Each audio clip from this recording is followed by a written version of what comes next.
Here are my thoughts on the Leafs' playoff chances in my last video. The Leafs do have a chance. It's not a bright one, but it's there. Oh, what a difference a week makes. Welcome to the Penalty Box!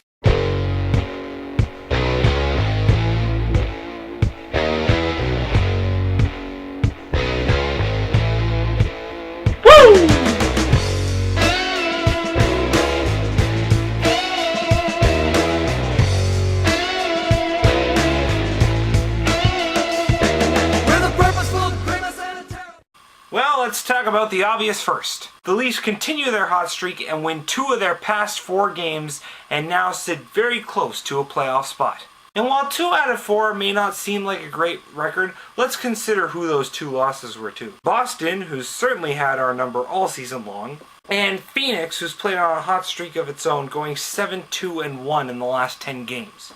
But it's true, the Leafs are moving out of the league's basement and are right in the thick of it with the teams that are clawing for that last playoff spot.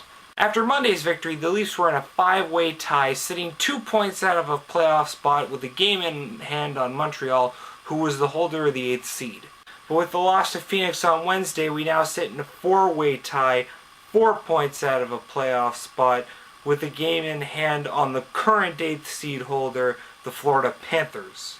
I mean, it does look like we took 2 steps forward, then 2 steps back, but with the way the Leafs have been playing lately, I give them a very good chance for making up that ground.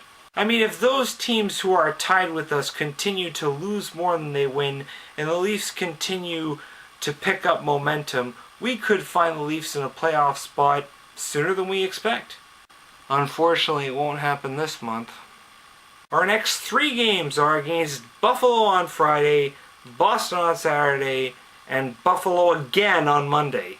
If we win even one of those games, that's going to be an achievement. So I expect us to lose some ground over the next week, but I believe we'll be able to make it back in the new year. And while we're looking at standings here, I just want to quickly touch on something that's been frustrating me to no end. Look at who occupies the top 3 spots in the standings in the East. Washington, New Jersey, and Buffalo. Now look at Buffalo's points. 42. Pretty good. Now look at the team ranked directly below them. The Pittsburgh Penguins with 47 points.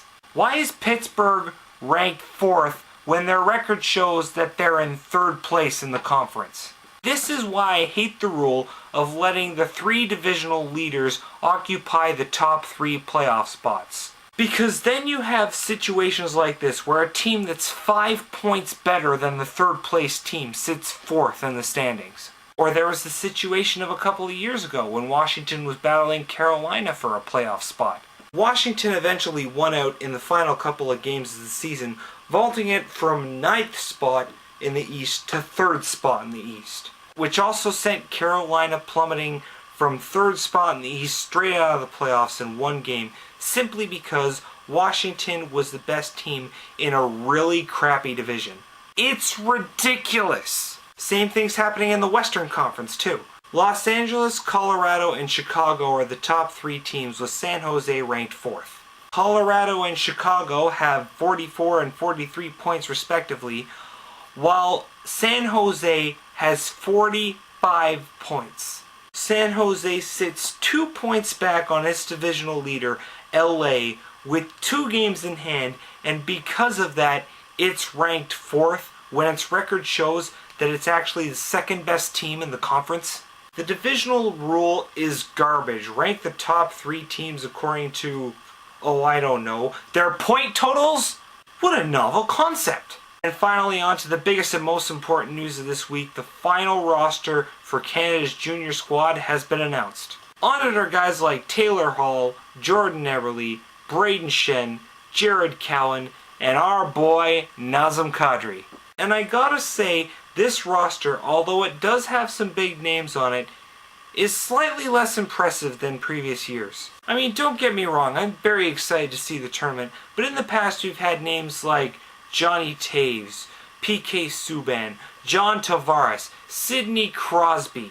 None of the names on the current roster really jump out at me as much as the names we've had on previous rosters is all.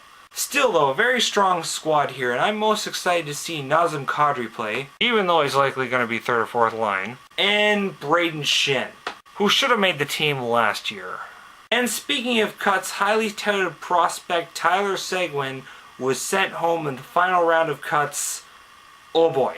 And Bob McKenzie on TSN explained it like this. The fact that Tyler Seguin was cut doesn't reflect on him as a player. Far from it, Tyler Seguin will probably be a future star in the NHL. The problem is, there are guys on this team who are much further along in their development. You have guys like Shen, Kadri, Cowan, Eberle, guys who have already been drafted and who are much more experienced and further along in their development. And at that age, 2 years of experience, training, and conditioning makes a world of difference. So it's tough to see Tyler go, but it happens. Good luck on making the squad next year, Tyler. But of course, guys, I want to know your opinion. What do you think about the Leafs' chances of making the playoffs? Is there someone who can make the divisional point leader thing seem more logical and fair to me? And how about this Team Canada deal? What do you think about the group? What are your thoughts on Tyler Seguin? Who are you most excited to see? Well, it's time for me to go, but before I do, I want to wish you all a very Merry Christmas and a Happy New Year. Oh, and enjoy the World Juniors if I don't talk to you before they end. Go Leafs, go!